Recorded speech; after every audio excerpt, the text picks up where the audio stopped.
Welcome, gun runner.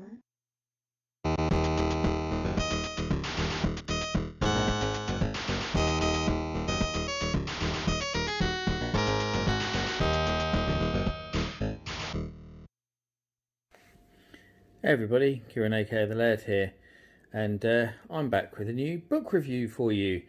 And I've got so many of these to do. I've literally got stacks and stacks and stacks of book and magazine reviews to work through. At the moment it's finding the time to film them because I've still got some from Christmas, and after then stuff I bought with vouchers and all sorts of stuff. But this is one that I really wanted to get done as soon as possible, really, because it's such a special book. So this one's kind of jumped right to the front of the queue. As you can see, it is Acorn, A World in Pixels, which has actually been out for a little while, but they did a revised edition with more stuff in it. And this is that revised edition.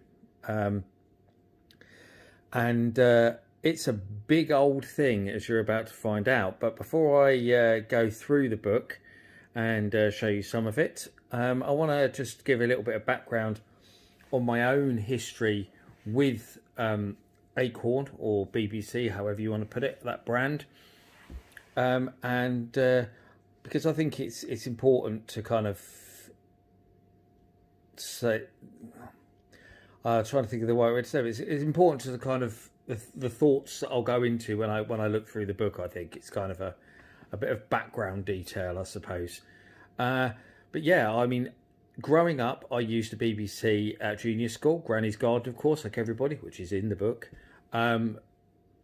Everyone in the UK, I think, has of my age or similar. I'm in my mid-40s, so I think anyone around my age has memories of Granny's Garden at junior school and the BBCs. They'd wheel it into the classroom on the big desk, and you'd all take it in turns to play it. And I was absolutely obsessed with Granny's Garden. I thought it was amazing. And then when I moved up to senior school, we had a whole computer room full of BBCs. There was 15 in total, mostly Masters. 13 of them were BBC Masters. There was one BBC B, strangely, in the corner that nobody wanted to use. And there was a BBC Master Compact, which I loved using. Everyone wanted to use that one. Plus 2 Archimedes, but they were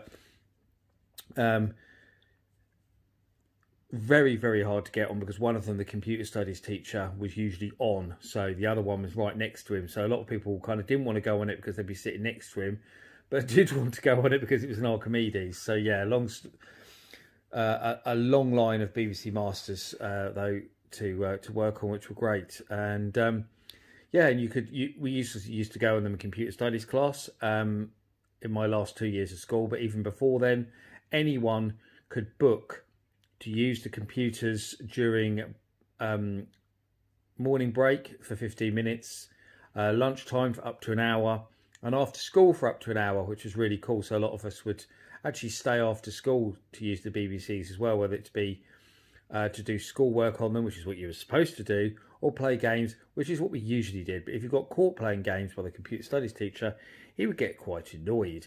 But he wasn't always watching you because he was often sat in this either in this little office he had at kind of the back of the room, or he would just disappear off because he had other jobs within the school, or he'd have his back to you anyway because of where his Archimedes was placed.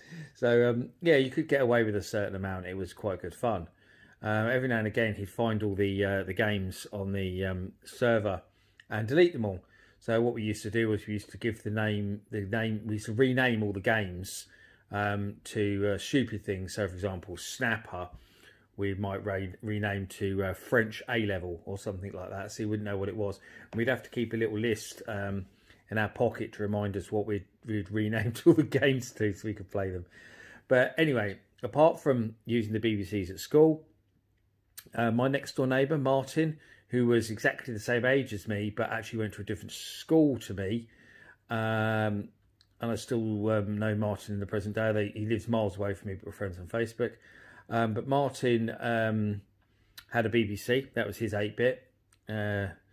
He later on, he always had different systems to me for quite a while, because he had a BBC, then he had an NES, then he had a SNES. But then actually, because he liked playing Streets of Rage so much, mainly on my Mega Drive, he ended up swapping his SNES.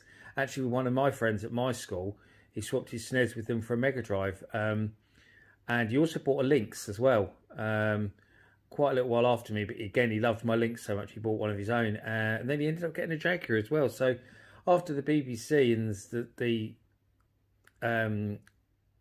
Nintendo consoles, he actually had the same systems as me until I moved away and he moved away because he went to university.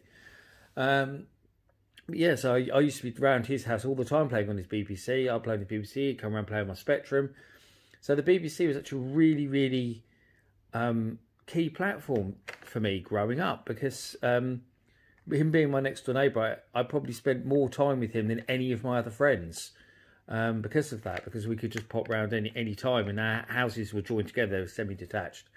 So what we'd actually quite often do, we wouldn't even go knock on the door, we'd just jump over the fence. We almost like walked into each other's houses a lot of the time. That's, you know, it was just kind of like that where we lived. It was great. So yeah, so obviously I've got so much nostalgia for the BBC. He had a huge amount of games. A lot of them were copies. Yeah. But he had absolutely tons of games. So there's very few of those big, well-known BBC games I never played back in the day because of that, which is quite cool. Oh, and I should mention as well, he had the full setup. He had a BBC Master with a disk drive, printer, a modem. He had everything. His dad was a captain on P&O ferries, and then he ended up, and then he got promoted to some kind of role in head office, and yeah, he was quite well off. So his dad just used to literally buy me anything he wanted. Lucky bugger. So anyway, let's have a look at the book. So I'll show you how big it is first. You can see it's really, really thick in this nice case as well, slip case. The back isn't that exciting, but there we go. So we'll drop it out. So there's a nice case, and then obviously the cover of the book is the same. So there we go, Acorn, a world in pixels, iDesine. And this is a removable cover, as I'll show you. There we go, and it's the same underneath. So yeah. And there's the back of the book, which is, again, it's the same as the slip cover. I'll just go to the back a minute because I just want to see how many pages it's got, because I can't remember. I don't know if it's 596. So actually 600 pages. There we go. So that tells you how big it is. 600 pages. Really, really, really big. A bit like a bitmap book, I suppose, in its size. So we'll have a look through it. I'm not going to go through the whole book, obviously. One, because it's massive, and two, because it ruins it. But I just want to give you a kind of general overview of the book. So we'll go to the contents and stuff like that first of all. So there we go, Acorn, a world in pixels. So there's the contents, massive, massive contents page, as you can see. So in there we have like game reviews, interviews with developers. There's a developer diary in there. There's art. There's all sorts of stuff, as we'll find out. So it's a really, really comprehensive book. We'll go past that because I think there's a forward there by Richard Hanson, who is managing director at Superior Software, who is actually still going, believe it or not. Superior Interactive now, it says at the bottom. So obviously Superior Software, a big part of the BBC and Acorn Electron. So there's an intro from the author telling you about his story with the BBC Micro. I've given mine. That was another reason why I wanted to kind of put mine in there. And some history of the computer, obviously, about how it went on to become the official, you know, BBC educational computer, beating the Spectrum to that. To that, because Clive Sinclair tried to get in on that as well, because he knew how lucrative it would be. But yeah, Sinclair lost out to Acorn, who of course was formed by ex-Sinclair engineer, and obviously all of that was done in the amazing Micro Men film, which if you haven't seen it, you really should do. It's heavily dramatised and doesn't strictly tell the true story, but Fascinating nonetheless. Brilliant movie, Microman. I've seen it so many times, but it tells you about that competition between Sinclair and Acorn, and them fighting each other to try and the fight between, you know, Chris Curry and Sir Clive Sinclair to try and win that BBC contract, and their relationship and the famous fight in the pub and stuff like that. So there we go. So it's about the BBC and the Electron as well. See, the next page is Electron, as I showed the BBC page. So I've got an Electron in my collection, not a BBC Micro, unfortunately. I picked up Electron quite recently, reviewed it on my channel. Some of you may remember if you follow me. So there's interviews, Steve Ferber. So he's actually interviewed some people at Acorn who helped create the BBC. So you've got lovely pages like this. Zoomed in on the keyboards, brilliant keyboards that the BBC had. Then we've got that that's Ian Lee, yeah, comedian and well-known retro gamer. He's done lots of stuff to do with retro gaming. He's written for magazines and books and stuff as well, and he did the Thumb Candy documentary, some of you may remember. So yeah, we'll go through. We've got games, there's asteroids there.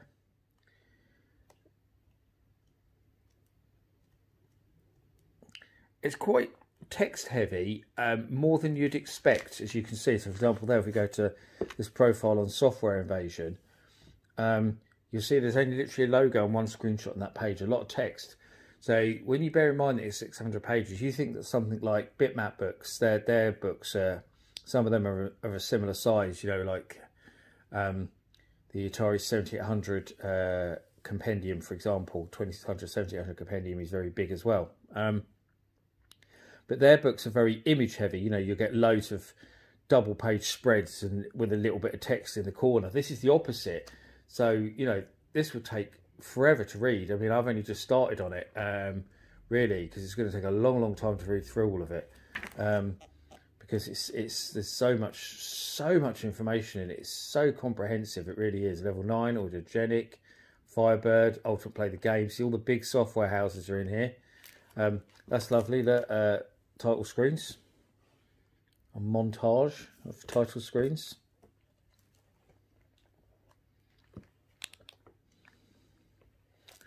So Arcadians, all sorts of stuff in here, which is Acorn Soft's rip-off of Galaxian, of course.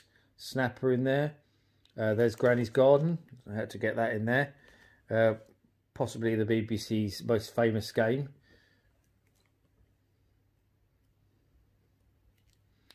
Zalaga. There's a Hopper. The Frogger clone. Lovely. Oh God, lost it now. 2-page spread. There we go. Hot and Hopper. So there is some of those more image heavy pages, but there's a lot of text heavy stuff as well, which it's a lovely mix really, and the book is so well designed, as you can see.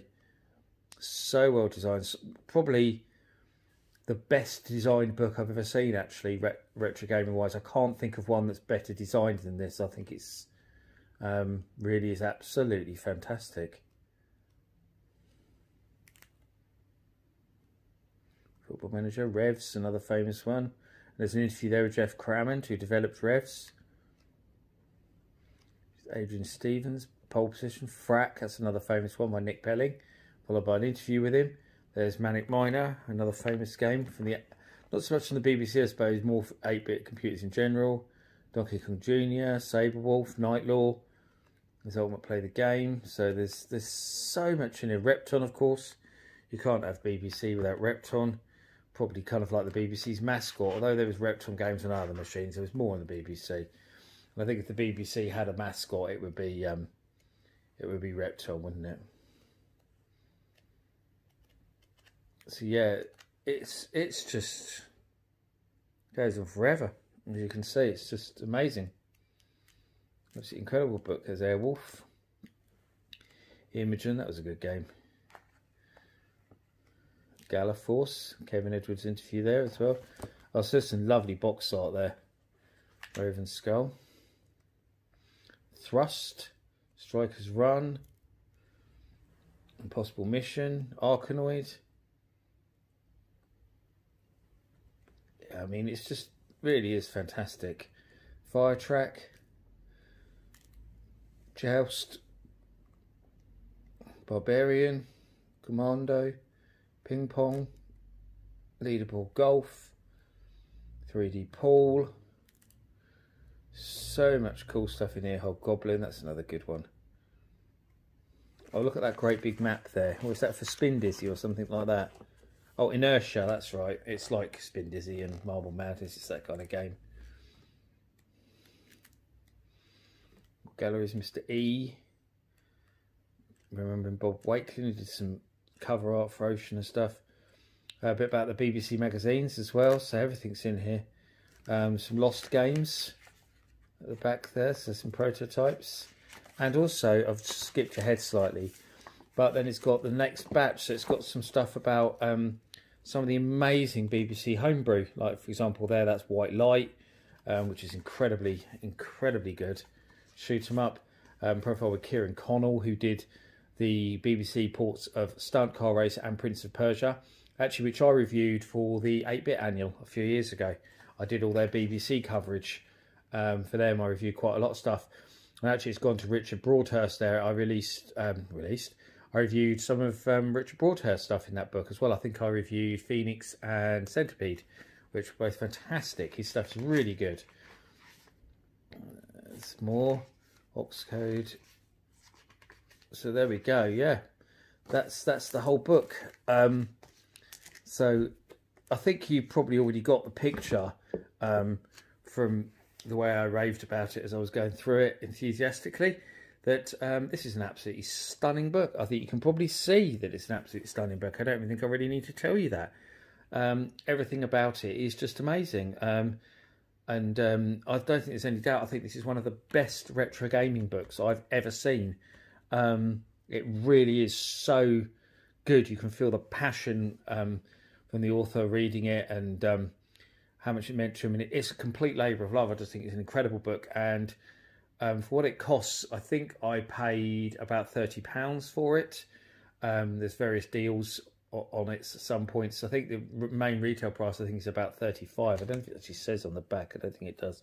No, I think I got it for 30 because I was offered a special deal on it. But yeah, I mean, at 30 quid, I think it's cheap, to be honest, considering, you know, the amount of content, the quality of the print. I mean, no expense spared anywhere with that book. It's just incredible. Honestly, I can't say enough good things about it. It's that good.